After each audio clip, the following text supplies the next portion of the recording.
Adorno is sensitive and attentive to the details and the nuances and complexities of text. So he sort of theorizes out of those texts instead of approaching with some kind of fixed and preconceived theory, which he then simply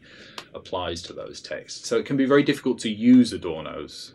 concepts, not least because he's not a thinker who really pioneered or developed any concepts because of his skepticism about that way of doing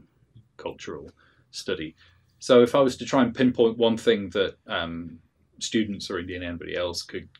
get out of Adorno, it would be, alas, and you'll have to forgive me here, a rather kind of vague thing, and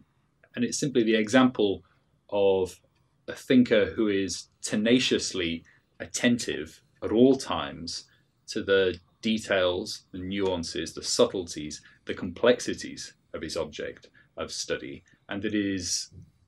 incessantly refusing to sacrifice the rewards and indeed the pleasures as well of focusing forensically and microscopically on a particular problem, a particular text, before going on the basis of the authority that a thinker accrues from looking in detail at a particular thing, going on to think more broadly about the connections between that thing and the wider context, the wider world, for example, social, political, cultural world, from which this, for example, literary text emerges. One of the important things to always to bear in mind when thinking about Adorno and trying to make use of his ideas and his concepts is that a great deal of what he said, particularly political judgments, is rather contentious. So it's always how he thinks rather than what he thinks that's important above everything else. But something that I found very helpful in my own work, and I know a lot of my own postgraduate students in particular have found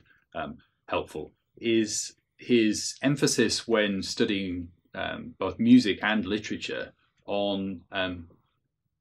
the importance of a forensic and even a kind of microscopic attention to form, not so much to the content of cultural works, but to their form. And he's always insistent that it's the form,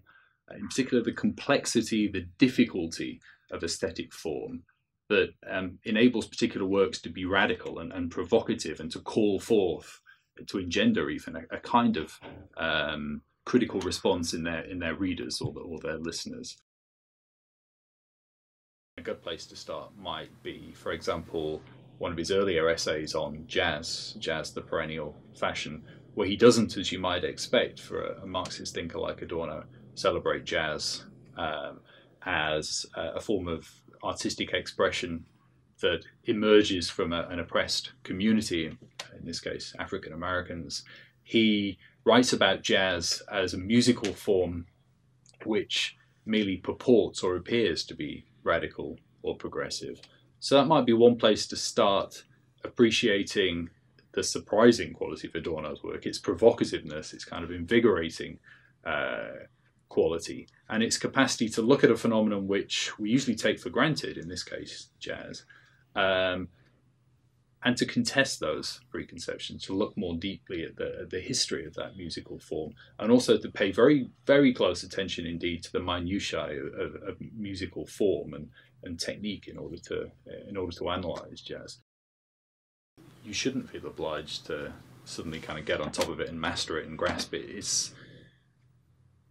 These are ideas and thinkers that you'll end up kind of working with over the years, without ever feeling that you've somehow kind of mastered them or gained some authority over. They're concepts and ideas that you just kind of puzzle over and scratch your head and hopefully put to use. And I think that's potentially a really useful way of kind of allaying students' anxiety about these things. It's not you grasp that, then you grasp this, then you grasp the other thing, and then you'll move on to something else. You just have to kind of make a start without having any kind of preconception that you're very quickly going to make a finish.